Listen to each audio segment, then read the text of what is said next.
பாஜக வந்து பாத்தீங்கன்னா கிட்டத்தட்ட ஒரு 30ல இருந்து 40 தொகுதிகளை வந்து எதிர்பார்க்கிறதா சொல்லப்பட்டது. அது எப்படி சார் சாத்தியம்? இவ்வளவு தொகுதிகளை எப்படி வந்து அவங்க டிமாண்ட் பண்றாங்க? இல்லை, சாத்தியம் இல்லாததுக்கு என்னங்க இருக்கு? கட்சி போன வாட்டி 2024 நடந்த நாடாளுமன்ற தேர்தலில் 18% ஓட்டு நம்ம வாங்கியிருக்கோம். அந்த ஓட்டின் அடிப்படையில் நம்ம கோரிக்கை வைக்கிறோம். It's not compulsory. நம்ம வந்து 2026 எடப்பாடி பழனிசாமி அவர்களை தமிழ்நாட்டில் முதலமைச்சர் ஆக்க வேண்டும் தான் தேசிய ஜனநாயக கூட்டணியினுடைய பணின்னு முன்னாடி சொல்லிட்டோம். தமிழ்நாட்டில் தேசிய ஜனநாயக கூட்டணி தலைவராக திரு எடப்பாடி பழனிசாமி தான் செயல்படுவார்னு முன்னாடியே சொல்லிட்டோம்.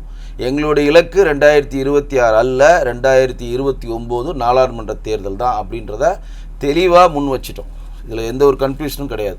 கூட்டணிக்குள்ளே எந்தெந்த கட்சிகளை சேர்க்கணும், எந்தெந்த கட்சிகள் வேண்டாம் அப்படின்ற முடிவெடுக்கிற அதிகாரத்தையும் தமிழ்நாட்டின் தேசிய ஜனநாயக கூட்டணி தலைவராக இருக்கக்கூடிய எடப்பாடி பழனிசாமி அவர் தான் முடிவு செய்வார்ன்றதை பிரகடனப்படுத்தியாச்சு. ஸோ கிளியராக இருக்குது, எந்த ஒரு குழப்பம்லாம் கிடையவே கிடையாது. யாரை சேர்க்கணும், யாரை வெளியில் அனுப்பணுன்றதை டிசிஷன் மேக்கிங் அத்தாரிட்டி அவர்கிட்ட கொடுத்துட்டோம். அதிகமான தொகுதிகளில் போட்டி போகணுன்னு எல்லா கட்சிகளும் விரும்பும். அது ஒன்றும் பெரிய இது கிடையாது. இது சாத்தியம் இருக்கா சாத்தியம் இல்லைன்றத கடந்த கால வரலாறில் கடந்த காலம் எவ்வளோ ஓட்டு வாங்கியிருக்காங்க அதை பேஸ் பண்ணி தான் கூட்டணி கட்சிகள் இருக்கக்கூடிய பெரும்பான்மை கட்சிகள் சீட்டு ஒதுக்கும். அது மாதிரி நம்மளோட கோரிக்கைகளை வைத்திருக்கோம். இப்போ நீங்கள் சொல்கிறது 50 சீட்டு கேட்டாங்க, 30 சீட்டு கேட்டாங்க, 20 சீட்டு கேட்டாங்களா, இதெல்லாம் வந்து யூகத்தின் அடிப்படையில் மீடியாவில் பரவுகிற ஒரு வார்த்தைகள் தான் தெரியும். ஆத்தரைஸ்டாக எடப்பாடி பழனிசாமி அவர்களும் பொதுவெளியில் சொல்லலை. எங்களுடைய மாநில தலைவர் நாயனாரை இத்தனை சீட்டு கேட்டோம் அப்படின்லாம் சொல்லலை. நம்ம யூகத்தின் அடிப்படையில் இங்கே இருக்கக்கூடிய மீடியாக்கள் இவ்வளோ கேட்டிருப்பாங்க, இவ்வளோ ஒத்துக்காங்கன்னு சொல்லி இவங்களா அன்றைய நிகழ்வுக்கு ஒரு தீனி வேணுன்றது போட்டு நகர்றாங்க. தவிர இது வந்து இன்றைக்கு தேதி வந்து 2 பேரும் சந்திப்பு நடந்திருக்கிறது. புதுக்கோட்டையிலையோ நம்ம மதுரையிலையோ இல்லாட்டி வேறு மாவட்டத்திலேயோ மோடிஜி அவர்களை வரவைத்து பொங்கல் விழா, நயனாருடைய பயணம் வந்து முடிவு பெறுற அந்த விழா, இன்னும் வந்து கூட்டணி கட்சியில் இருக்கக்கூடிய தேசிய ஜனநாயக கூட்டணியில் இருக்கக்கூடிய அனைத்து கட்சிகளுடைய தலைவர்கள் இணைத்து ஒரு மாபெரும் 30 விழா மாதிரி பண்ணுற மாதிரி ஒரு ப்ராசஸுக்கும் பேசிகிட்டு இருக்காங்க.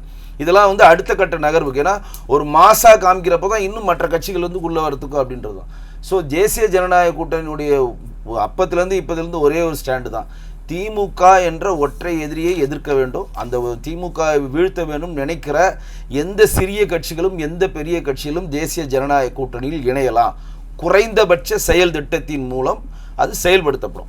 குறைந்தபட்ச செயல் திட்டம்னா திமுக வீழ்த்தணுன்றதான் குறைந்தபட்ச செயல் திட்டம். சில முரண்பாடுகள் இருக்கும். இன்றைக்கி கூட வந்து மகாத்மா ஊரக வேலைவாய்ப்பு திட்டத்தின் கீழே மகாத்மா காந்தி பேரை வந்து மாற்றக்கூடாதுன்னு சொல்லி எடப்பாடி அவர்கள் கோரிக்கை வச்சுருக்காரு. முரண்பாடு தான். அந்த மாதிரி இருமொழி கொள்கையாகட்டும், நீட் எதிர்ப்பாகட்டும், நிறைய விஷயங்கள் சொல்லலாம். அதெல்லாம் வந்து கொள்கை ரீதியான விஷயங்கள். ஆனால் எல்லாருடைய தேசிய ஜனநாயக கூட்டணியில் ஒட்டுமொத்தவுடைய இலக்கு எதுனா திமுக வீழ்த்த வேணும்.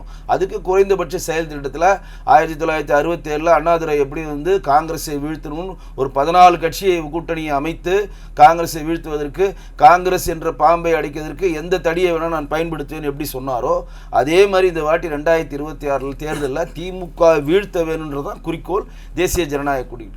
அந்த தேசிய ஜனநாயக கூட்டணியில் திமுகவை வீழ்த்தணும்னு நினைக்கிற யார் வேணால் வரலாம் அப்படின்றதான் இன்றைக்கும் அன்றைக்கும் அதான் சொன்னார். 2021 உள்துறை அமைச்சராக இருக்கக்கூடிய மாண்புமிகு அமித்ஷா அவர்கள் சொன்னார். இப்போ எடப்பாடி அவர்களோட கிண்டி ஐடிசி ஹோட்டலில் சந்திப்புலையும் அதே சொல்லிட்டாரு. இனிமேல் அதுதான் சொல்லுவாங்க. ஸோ இப்போ வந்து இந்த சீட்டு கேட்குறோம், அந்த சீட்டு கேட்குறோம்லாம் யூகத்தின் அடிப்படையிலான பதில் கிடையாது. இன்னும் அதற்கான வேலைகள் போயிட்டுருக்கு. முதல் கட்டமாக எங்களுடைய தேர்தல் பொறுப்பாளராக மேலிடத்தில் நியமிக்கப்பட்ட பியூஷ் கோயல் அவர்களும் தமிழ்நாட்டுடைய எதிர்க்கட்சி தலைவருக்கு அஇஅதிமுகவோட பொதுச்செயலாளர் அவர்கள் எடப்பாடி அவர்களும் முதல் கட்ட பேச்சுவார்த்தையில் 2 பேர் இணைந்திருக்கிறாங்க. இனிமேல் தான் அடுத்த ப்ராசஸ் போகும்.